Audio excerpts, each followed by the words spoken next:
8. Elio Duropo, bonjour. Bonjour. Yannick Ambon, merci beaucoup pour votre éclairage. Je rappelle que vous êtes le ministre de l'Intérieur. Merci encore. Oui, merci. Laila Chaïd, je vous remercie. Merci à vous. Raphaël Lugy, bonjour. Bonjour. Philippe Ouro, bonjour. Bonjour. François Burga, bonjour. Bonjour. Retrouvez-nous chaque jour dès midi sur Arabelle pour votre édition de la rédaction.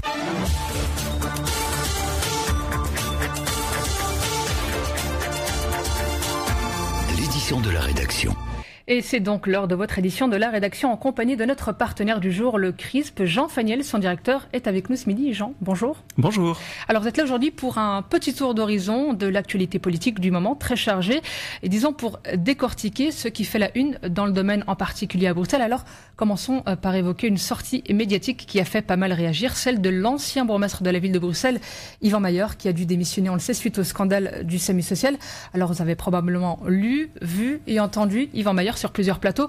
Que retenir à ce propos, si ce n'est qu'il a sorti un livre après le SAMU social? Je pense que ça reste un homme meurtri après ce qu'il a vécu. Bon, on peut comprendre sur le plan humain. Il revient sur un certain nombre de faits, sur un certain nombre de jugements dont il a été l'objet, notamment de lynchage, comme il le dit, et de trahison aussi, je pense. Et ça met bien en évidence différentes choses. C'est qu'il y a eu des faits qui sont importants. Alors, je pense que tout le monde ne sera pas d'accord avec sa lecture des choses. Beaucoup de gens ont l'impression que c'est finalement lui qui ne voit pas la réalité en face et que ce qui s'est passé n'allait pas et qu'il aurait fallu mettre de l'ordre bien plus tôt dans les choses, ce qu'il ne reconnaît peut-être pas assez ou ce dont il ne prend pas nécessairement suffisamment conscience. Et il parle de trahison, ça met surtout en avant le fait qu'il y a des tendances différentes, parfois on peut parler de lutte de clans au sein du Parti Socialiste qui est son parti, qui était son parti puisqu'il n'en est plus membre aujourd'hui. Et donc, effectivement, il y a eu aussi des luttes de personnes derrière. Et c'est clair qu'on a bien vu que quelqu'un comme le ministre-président Rudy Verwoerd, par ailleurs bourgmestre empêché des Verts, a pris quand même de l'ascendant dans la fédération bruxelloise du Parti Socialiste. On a vu évidemment le remplaçant aussi d'Yvan Mayer à la tête de l'hôtel de ville bruxellois, Philippe Claus, qui prenait aussi de la place, et ça évidemment on peut comprendre que ça reste en travers de la gorge d'Yvan Mayer, mais voilà, les choses avancent, et elles avancent sans doute trop sans lui, et ça lui reste difficile à avaler. Oui, il l'a répété à plusieurs reprises, il se sent trahi, il a évoqué le lynchage à plusieurs reprises, notamment et surtout au sein de son parti, c'est une véritable trahison. L'homme a été blessé, il l'a répété sur tous les plateaux. Oui, mais ce que je crois qu'il faut voir, c'est que les faits sont évidemment importants, ils sont graves, ils mettent quand même d'abord et avant tout en cause, pas uniquement, mais d'abord et avant tout en cause, d'anciens membres du Parti Socialiste, Pascal Perretta et lui-même, Yvan Mayer. Et les dégâts ont été très importants pour le monde politique de manière générale, mais en particulier évidemment pour le Parti Socialiste. Et donc, à partir du moment où le Parti Socialiste était confronté à cela, alors qu'il était en même temps confronté à l'affaire Publifin-Netis dans la région de Liège, de l'ISPPC à Charleroi, et tout cela évidemment une bonne dizaine d'années après les affaires à Charleroi, Namur, où on pensait qu'on avait un peu réglé tout cela, les dommages sont à la hauteur, et donc le PS a dû prendre un peu la mesure des choses et aussi faire un peu du nettoyage en ses rangs. Alors le scandale du SAMU social, il l'a dit, c'est une véritable bombe à fragmentation puisque les conséquences ne sont pas uniquement liées au PS, les conséquences sont vraiment nombreuses. On l'a dit donc au PS, mais pas seulement. Yvan Mayer a dû céder sa place à Philippe Claus, vous l'avez évoqué. Alors quel est votre bilan de cette reprise de Philippe Claus à 6 mois des élections communales? Est-ce qu'on peut dire qu'il assure l'intérim ou est-ce qu'il se prépare à un nouveau Mayorat? Je pense qu'il essaie de faire les deux. Donc assurer l'intérim, ça me paraît être un peu faible parce qu'on sent bien qu'il a pris la fonction en main. Il est un peu sur tous les fronts pour représenter Bruxelles, pour essayer de faire avancer certaines choses. Il doit aussi finalement tenir compte du passé, des dossiers qui sont en cours, des chantiers, notamment au centre-ville avec le piétonnier, ce genre de choses. Le musée aussi, Citroën, qui n'est pas toujours un dossier qui avance facilement. Le Cirque Royal. Scandale. Oui, donc il y a vraiment du pain sur sa planche. On sent qu'il se pose quand même comme étant un candidat potentiel à la poursuite. S'il peut rester en fonction comme bourgmestre, je pense qu'il le fera volontiers et sans doute encore avec la même énergie. En même temps, il est clair que ni Philippe Claus ni le Parti socialiste ne décideront de cela tout seuls. Il y a des élections dans 6 mois à peu près et donc les électeurs vont pouvoir juger sur pièce et on ne sait évidemment pas s'ils vont d'abord sanctionner l'équipe sortante ou s'ils vont plutôt essayer de faire confiance à des gens pour le futur et quel sera le regard qui sera porté sur des gens qui sont à la fois de l'équipe sortante et peut-être à la fois partie prenante au futur.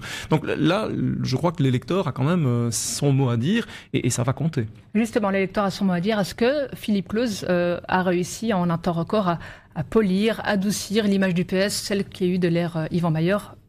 En un temps record, on l'a dit. Est-ce qu'il a réussi? Oui, il habite la fonction, ça c'est clair. Il est capable aussi parce qu'il a maintenu de bons liens au sein de sa majorité, en tout cas avec les libéraux, notamment Alain Courtois. On sent qu'il est parvenu à maintenir quand même un cap et qu'il pourra garder cette alliance après les élections si arithmétiquement, sur le plan électoral, ça peut se faire. En même temps, peut-être qu'il est aussi capable de diversifier le jeu et de changer d'alliance si l'occasion s'en présente et si la nécessité s'en fait ressentir. Donc là, le jeu reste quand même relativement ouvert et c'est clair que c'est une personnalité qui a pris du poids avec évidemment ce que ça implique aussi quand vous êtes à l'avant-plan. Bien entendu, ça vous permet de mettre en avant certaines réalisations. Ça peut aussi vous attirer des ennuis et des ennemis. Donc là, on verra un peu ce que ça donne. Alors, autre conséquence parmi tant d'autres du scandale semi-social, le départ de Loretta Koelings, une des figures majeures des socialistes en Belgique. Elle quitte le monde politique, en tout cas elle est sur le départ. Est-ce que c'était prévisible selon vous dans ce contexte ou alors c'est finalement la suite logique? Alors prévisible pas nécessairement, il faut voir effectivement la carrière qu'elle a eue comme députée, comme ministre extrêmement longtemps, donc elle était quand même encore chef de groupe à la Chambre, un poste important, surtout quand le Parti Socialiste est rejeté dans l'opposition après quasiment 30 ans de pouvoir. Donc on voit bien que là on est sur une fonction importante qu'elle habitait, qu'elle incarnait. Et puis, voilà, dans le courant, en quelque sorte, le fil des affaires, et en particulier de celles qui ont touché Bruxelles et le SAMU social, sa démission n'était pas nécessairement prévisible, mais elle est devenue relativement explicable, dans la mesure où Loretta Koelings apparaissait comme un soutien important à Yvan Maillard. À partir du moment où Yvan Maillard a été lâché parce que les faits qui lui étaient reprochés étaient vraiment importants, graves, et ternissaient fortement l'image du Parti socialiste, la position de Loretta Koelings devenait délicate. Peut-être aussi trop difficile à supporter à titre personnel, et peut-être qu'elle s'est dit alors là il vaut mieux laisser la main et quitter la politique, ce qu'elle n'a pas fait tout de suite puisque ce sera seulement après les élections fédérales de 2019. Alors on l'a dit, c'est une figure importante parmi d'autres du PS qui s'en va. Il y a encore d'autres grands noms qui se maintiennent au pouvoir, je pense à Lieu du Repos notamment, mais pas seulement. Oui, quoique dans la Libre ce week-end, il annonçait qu'il ne serait pas nécessairement candidat ou même peut-être probablement plus candidat à sa succession à la tête du Parti Socialiste en 2019. Il a renoncé à la tête de liste à Mons pour les élections communales, donc il n'est pas sûr qu'il restera bourgmestre. Ça reste tout à fait possible, en vertu des règles électorales et de sa popularité, mais ce n'est pas sûr qu'il restera. Donc on sent quand même qu'on a tout doucement un renouvellement de génération.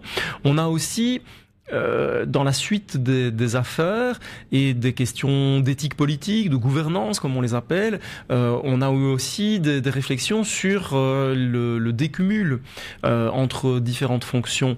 À partir du moment où on cumule moins de mandats, il faut aussi nécessairement qu'il y ait plus de personnes pour exercer différents mandats, ce qui peut là aussi assurer un certain renouvellement ou peut-être une rotation dans le temps aussi. Et donc c'est ce phénomène-là là qui est en train de se produire tout doucement, dans d'autres partis aussi, on le voit. On a vu quelqu'un comme Joël Milquet, par exemple, dont la carrière ministérielle a été interrompue de manière relativement abrupte.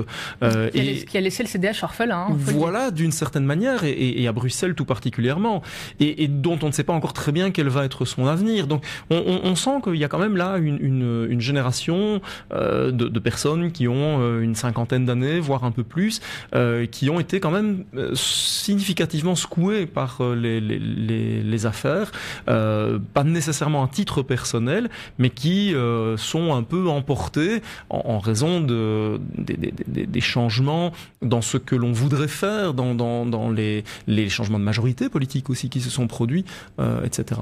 Alors encore un tout petit mot à propos des socialistes de manière générale. On sait que l'affaire du SAMU social a également laissé entrevoir des frictions avec le SPA, avec les socialistes flamands, surtout à la ville de Bruxelles. Est-ce que cela pourrait influencer le score des socialistes de manière générale le 14 octobre prochain, ou est-ce plutôt une tempête dans un verre d'eau? Alors, à Bruxelles, ville, visiblement, les relations entre les deux partis socialistes, flamands et francophones, sont relativement dégradées. On l'a bien vu au moment du déclenchement de l'affaire du SAMU social, parce que rapidement le SPA s'est désolidarisé d'Yvan Mayer et n'a d'ailleurs pas accepté de rester dans la majorité, donc au niveau du collège des bourgmestres et échevins de Bruxelles. Mais dans les 18 autres communes de la région, manifestement, le SPA veut toujours faire liste commune avec le Parti socialiste. Et donc, il y a un petit peu des deux. Manifestement, à Bruxelles, ville, les choses sont extrêmement tendues. On n'est pas sûr qu'ils vont se rabibocher d'ici aux élections. Mais dans les 18 autres communes, la situation est différente. Ce qui, à la fois, met le SPA dans une position pas simple, même si elle est défendable au vu de ce qui s'est passé à Bruxelles-Ville, mais en même temps qui met le Parti socialiste francophone, cette fois, dans une position où il peut dire, écoutez, il faudrait savoir, soit vous voulez venir avec nous sur les listes et on vous accueille, on vous donne certaines places, soit au contraire vous estimez que ce n'est pas possible, nous ne sommes pas fréquentables à vos yeux, auquel cas il ne faut pas participer non plus à nos listes ailleurs. Ça reflète évidemment aussi plus largement le débat intra-bruxellois sur la composition des listes, sur le fait que les listes sont bilingues ou qu'elles sont unilingues. Au niveau communal, on peut avoir des listes qui sont bilingues, ça n'a pas d'incidence. Mais par contre, au niveau régional, en l'état actuel, ce n'est pas possible. Mais en même temps aussi au niveau communal, pouvoir aligner des candidats néerlandophones et notamment en faire des échevins par la suite, ça peut être important, ça peut notamment rapporter des sous à la commune, le fait d'avoir un échevin néerlandophone. Donc c'est un calcul qui n'est pas évident et qui met sans doute les deux partis socialistes dans une position délicate, l'un vis-à-vis de l'autre et plus largement vis-à-vis de l'opinion générale. Alors Jean-Faniel, la transition est toute faite pour parler des tensions entre néerlandophones et francophones. Vous l'avez dit au niveau régional, cette fois des tensions qui proviennent, je crois, corrigez-moi si je me trompe, du débat sur le fameux décumul intégral, conséquence de toutes les affaires qu'on a évoquées. Alors, est-ce que vous pouvez nous rappeler qui dit quoi dans ce dossier, qui est pour le décumul intégral et qui serait plutôt contre? Alors, les tensions entre francophones et néerlandophones sont sans doute plus larges. Il y a aussi d'autres questions, notamment d'ordre institutionnel.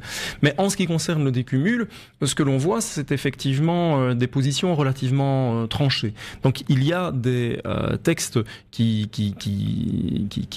sont en discussion pour l'instant au Parlement régional bruxellois, de manière à arriver éventuellement à une ordonnance qui interdit de cumuler le poste de bourgmestre, d'échevin ou de président du CPAS au niveau d'une des 19 communes avec un poste de parlementaire, que ce soit député fédéral ou député régional. Et il y a une majorité alternative qui se dessine. Donc, il n'y a pas consensus au sein du gouvernement régional pour faire adopter ce texte. Par contre, on a des partis francophones importants, le PS, Défi, Écolo, qui sont favorables à ce texte. On a des partis néerlandophones également, le SPA et Groen, qui y sont favorables, et cela permettrait d'avoir une majorité pour l'adopter. Le problème, il est double. Institutionnellement, c'est que d'abord, il faut une majorité au niveau du Parlement régional, mais aussi dans chacun des deux groupes linguistiques, néerlandais et français, du Parlement régional. Et cela, ça n'est pas possible en l'état actuel, parce que l'OpenVLD et le CDNV en particulier, en plus de la NVA qui elle est dans l'opposition, bloquent les choses. Donc on pourrait utiliser une ficelle institutionnelle qui permettrait de passer outre à ce blocage d'ordre institutionnel.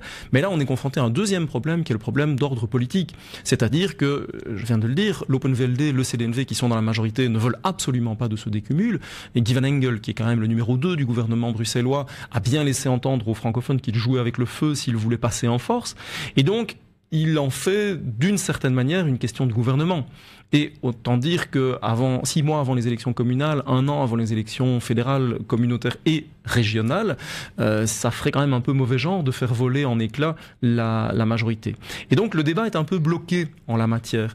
C'est un axe néerlandophone, francophone en partie, c'est sans doute plus encore un axe gauche-droite en quelque sorte, puisque l'Open VLD, le CD&V, la NVA sont des partis de droite ou de centre-droit qui clairement sont contre cette mesure de décumul dit intégral, et notamment sans doute parce qu'elles sont dans une conception un peu différente du rapport au pouvoir, avec la volonté de centraliser davantage le pouvoir dans les mains de quelques personnes qui peuvent cumuler un mandat local et un mandat régional. Alors, est-ce qu'on doit comprendre que ce débat sera bloqué jusqu'aux élections pour pas faire trop de vagues et éviter les tensions jusqu'au 14 octobre. Alors il pourrait être bloqué, mais en même temps, peut-être aussi qu'il y a des négociations qui continuent à se produire en coulisses de manière à essayer de désamorcer les choses. Parce qu'il faut quand même essayer de voir ce qu'on va faire de ce texte. Est-ce qu'on le fait avancer? Est-ce qu'on va au clash? Ou est-ce qu'au contraire, on trouve une porte de sortie qui soit admissible pour les composantes néerlandophones de droite ou de centre-droit de la coalition actuelle?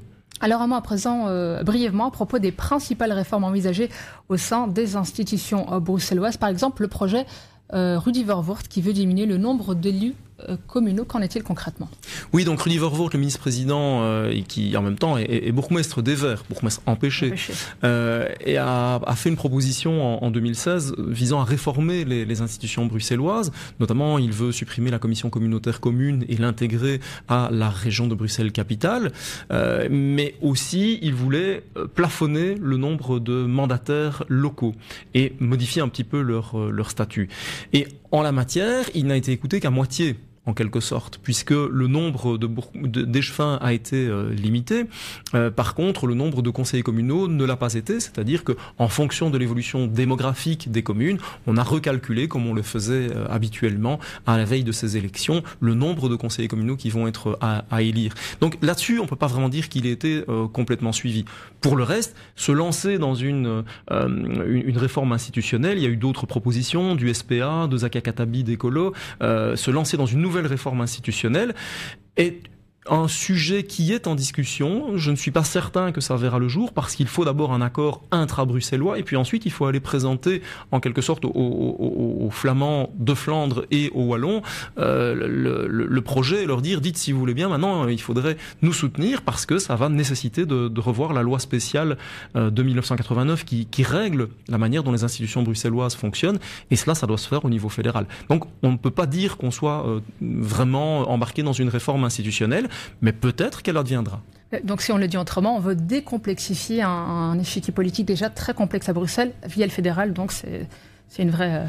C'est une vraie ratatouille, cette histoire. Mais le but, c'est évidemment d'avoir plus de lisibilité, d'avoir plus de simplicité dans les institutions bruxelloises. Mais comme il n'y a pas pour l'instant de consensus sur les institutions elles-mêmes, les commissions communautaires, sur le rapport entre les 19 communes et la région, sur les fusions éventuelles de certaines communes, ou la disparition des communes, leur transformation en arrondissement à la parisienne, en quelque sorte, ce qui est un modèle qui est aussi un peu sur la table, et que toutes ces questions touchent de près aux équilibres entre néerlandophones et francophones. Quelle est la place des néerlandophones? Quelle est la place que l'on peut leur garantir alors qu'on sait qu'ils sont largement minoritaires?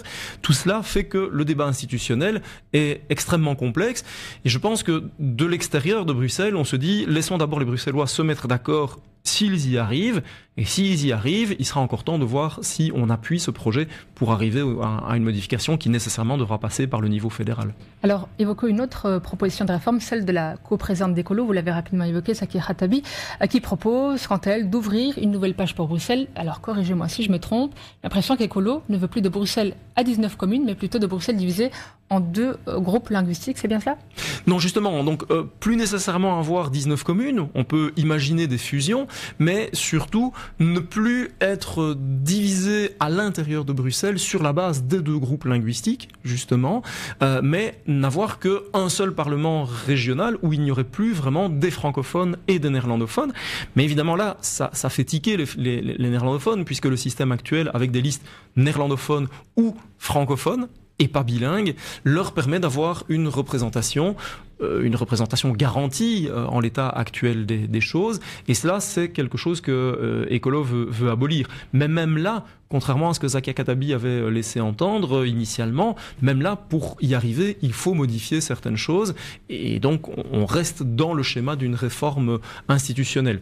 Pour fusionner les communes, peut-être qu'on pourrait s'en sortir autrement. Pour faire disparaître l'institution communale, je pense que là aussi, on parle vraiment de chantier institutionnel profond. Donc, toutes ces propositions, celle-là, celle du ministre-président, celle du SPA, les réactions aussi que cela a suscité de la part du CDH, du MR, de Défi, sont des propositions qui font réfléchir, mais qui mettent aussi en évidence les points de tension, notamment entre francophones et néerlandophones. Alors Jean-Faniel, on vote dans 6 mois, on l'a évoqué en début d'interview. Quels sont, selon vous, les enjeux de ces élections, notamment ici à Bruxelles ? Les enjeux, ce sont d'abord des enjeux communaux. Clairement, ce sont des élections communales. Alors les enjeux, ils vont être variables en fonction des communes, selon les 19 communes. De manière plus générale, c'est aussi le premier scrutin depuis 2014, depuis la mise en place de la majorité régionale que l'on connaît, mais aussi de la majorité fédérale que l'on connaît, avec son côté exceptionnel, ou jamais vu auparavant en tout cas, avec le seul MR du côté francophone et 3 partis du côté néerlandophone qui forment la majorité, d'une part, et d'autre part, le fait que la NVA soit au pouvoir au niveau fédéral, avec un stop communautaire. Il n'y a pas eu de volonté, ou plus exactement, il y a eu la volonté de ne pas faire de nouvelles réformes institutionnelles pour amener la NVA, où c'était une condition de la participation de la NVA au pouvoir qui avait été mise par le MR, qui sinon ne voulait pas s'embarquer avec ce parti au pouvoir. Et donc là, il va falloir voir comment on peut essayer d'interpréter le message des électeurs, mais ça ne va pas être simple évidemment. Sur quoi est-ce que les électeurs se prononcent ? Sur les personnalités, sur les listes, sur les projets pour leur commune, ou bien plus largement dans une vision politique globale par rapport aux enjeux régionaux ou fédéraux. Là, évidemment, il y a un autre rendez-vous quelques mois plus tard. Oui, justement, on n'en parle pas beaucoup trop. En tout cas, forcément, on parle d'abord des élections prochaines. Mais en 2019 est également une année électorale puisqu'on vote en mai pour les régionales. C'est ça, pour les élections régionales, communautaires, fédérales et même les élections européennes. La mère des élections, du coup. C'est ce qu'on avait déjà dit en 2014. Et donc, on se retrouve dans une situation où il va y avoir beaucoup d'élections, il va y avoir beaucoup d'enjeux et aussi, évidemment, avec la difficulté, comme toujours avec ces grosses élections, de savoir finalement quels enjeux peuvent primer. Est-ce que ce sont les questions d'enseignement qui sont communautaires, d'aménagement du territoire qui sont d'ordre régional, d'économie qui sont partagées entre les différents niveaux de pouvoir en quelque sorte, ou bien les questions liées plutôt à la sécurité, à la question des migrations qui sont du domaine du fédéral, à la sécurité sociale également du domaine du fédéral, ou les questions européennes, et tout cela est souvent enchevêtré ou en cascade. Mais ces élections, elles sont importantes. Elles sont importantes en tant que telles, elles sont aussi importantes pour les états-majors politiques. Et on sent bien qu'elles sont déjà dans les esprits. Et donc, d'une certaine manière, l'année scolaire prochaine va être une longue séquence électorale qui va démarrer le 14 octobre et qui va se terminer le 26 mai. Ou plus exactement, qui va se terminer pour les élections. Mais après le 14 octobre, il y aura la formation des majorités au niveau communal, et en Wallonie ou en Flandre, des majorités provinciales. Et puis après le 26 mai, il y aura toute la question de la formation des alliances au niveau des régions, des communautés, du fédéral et la constitution d'une nouvelle commission européenne. Donc on voit que là, on est parti pour une longue séquence sur le plan politique. Alors Jean-Faniel, on parle d'actualité. Revenons, si vous le voulez bien, sur cette polémique autour du parti Islam. Alors certains évoquaient une interdiction, d'autres étaient contre. Est-ce que... Justement, quel est votre avis, plutôt pour, plutôt contre l'interdiction de ce fameux parti islam ? La question, à mon avis, en tout cas pour un politologue, me semble-t-il, n'est pas de dire si l'on est pour ou contre, mais c'est plutôt de voir ce qui est possible. Or, en la matière, sur le plan légal, il paraît relativement difficile d'interdire un parti, puisque fondamentalement, si vous souhaitez demain fonder un parti politique, c'est pas très compliqué. Je veux dire, qu'est-ce que ça veut dire ? Ça veut dire que c'est une association de fait. Donc vous pouvez vous proclamer en quelque sorte parti politique ou avec 3 amis décider de fonder un parti politique. Si vous voulez participer à des élections, c'est pas non plus extrêmement compliqué. Il vous faut recueillir la signature d'un certain nombre de citoyens. Pour les élections communales, on est à peine sur quelques dizaines de citoyens qui doivent vous accorder leur signature pour vous parrainer en quelque sorte. Et donc, si demain on décide d'interdire le parti islam, on va se trouver au devant de difficultés juridiques pour le faire. Et quand bien même on arriverait à le faire, après-demain, le parti islam va renaître. C'est lui donner plus de pouvoir finalement. Et donc, ça veut surtout dire qu'il est difficile, a priori, en l'absence d'infraction d'ordre pénal, d'infraction à la loi, d'interdire ce parti. Par contre, ce qui est possible, c'est que si ces partisans ou bien certaines structures qui sont liées à ce parti, des ASBL ou des choses comme ça, devaient enfreindre la loi, quelle que soit la nature de la loi pénale en l'occurrence, alors là, il serait possible de les sanctionner. C'est ce qui est arrivé notamment avec le Vlaams-Blok en 2004. Le Vlaams-Blok a été condamné, non pas le parti lui-même, mais ses 3 ASBL principales, celles qui s'occupaient de sa communication, de sa formation et de ses finances. Et à partir du moment où ces 3 ASBL ont été condamnés pour infraction à la loi réprimant l'incitation à la haine raciale, la loi Moureau, comme on l'appelle, eh bien là, le Vlaams-Blok d'une certaine manière cessait d'exister. Et c'est pour ça qu'il est rené de ses cendres très rapidement sous une appellation différente, Vlaams-Belang, et ça a permis à ce parti d'éviter au niveau du Parlement, de perdre sa dotation publique, par exemple. Avec Islam, il n'est même pas question de ça, puisqu'Islam est un parti qui est trop petit, qui n'est pas représenté au Parlement fédéral et qui donc n'a pas accès à un financement public. Donc on ne pourrait même pas essayer d'interdire son financement, puisque pour l'instant, il n'y en a pas. Donc c'est une question qui est assez délicate et qui surtout nous ramène à ce qui doit être l'essentiel, finalement, c'est-à-dire le débat d'idées. Quelles sont les idées qui sont proposées par ce parti? En quoi est-ce qu'elles correspondent à certaines valeurs et aux valeurs de la société dans laquelle elles s'insèrent? Ou au contraire, en quoi est-ce qu'elles vont complètement à l'encontre de ces valeurs? Comme par exemple, quand il semble faire une distinction entre les hommes et les femmes en disant on ne mettra pas de femmes en tête de nos listes. Alors c'est clair que d'autres partis ne sont pas non plus les champions pour mettre des femmes en tête de liste, mais ils en ont. Ils ne proclament pas, comme l'a fait manifestement Islam, le fait que par principe, ils ne veulent pas mettre de femmes en tête de liste, ce qui là est quand même quelque chose d'une nature très très différente. Alors on n'avait pas l'impression que certains partis ont profité de la visibilité de ce parti pour à la fois lui donner plus de visibilité et quelque part tirer la couverture de son côté. Je pense notamment à Georges Le Boucher du MR.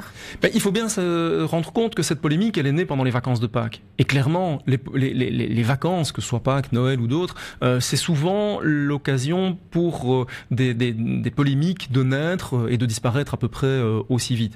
Maintenant, il faut voir quelle est la réalité qui est derrière et voir si c'est un débat qui va s'inscrire dans la durée et aussi quelles sont les listes qu'Islam va effectivement être à même de déposer. Et puis là, on verra les confrontations sur le terrain des idées. Alors Jean-Faniel, peut-être rapidement pour conclure en 1 minute, est-ce que vous avez un mot de la fin ou plutôt un conseil, puisque le cirque politique est très alimenté, vous avez vraiment de quoi vous amuser dans votre terrain de jeu. Quels sont les conseils ou les points qui devraient, selon vous, mériter une attention particulière des auditeurs ? Je pense que ce sont les enjeux des élections elles-mêmes, c'est-à-dire pourquoi est-ce qu'on va voter, pour quoi, quel est le projet qui est derrière, qu'est-ce qu'il y a en termes personnels, en termes d'êtres humains, en termes d'infrastructures, de services qui sont accordés à la collectivité. Je pense que c'est tout ça qui doit être pris en considération. C'est vrai qu'on a souvent tendance à considérer un peu, en tant que journaliste, que politologue, un peu tout cela comme un terrain de jeu, comme vous le disiez, un peu comme une scène, un théâtre. Mais je pense qu'il faut surtout voir quels sont les enjeux réels qui sont derrière pour les personnes, pour les habitants de telle ou telle commune où vont se dérouler les élections. Merci Jean-Faniel pour toutes vos réponses. Voilà, c'est la fin de cette édition de la rédaction. Prochain rendez-vous avec l'info à 13h en arabe avec Loubana Khalid. Suivez-nous sur notre page Facebook arabelle.fm.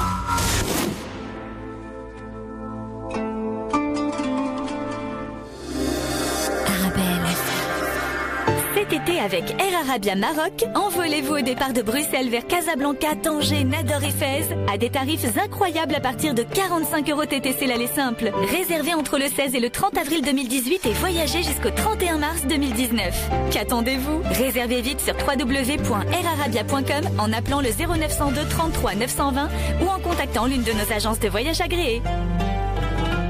Air Arabia Maroc, voyagez plus. Offre soumise à condition. Salut papa, j'ai été reçu à l'examen. Ça y est, je suis admis. C'est vrai? Oh bravo mon fils, je suis fier de toi. Le problème, c'est qu'il me faut absolument un ordinateur pour travailler. Attends, j'ai une solution. Chez Attijari Wafa Bank, on peut bénéficier de crédits à des taux plus qu'avantageux. J'appelle tout de suite mon conseiller. Pour toutes dépenses imprévues, Attijari Wafa Bank vous trouve une solution.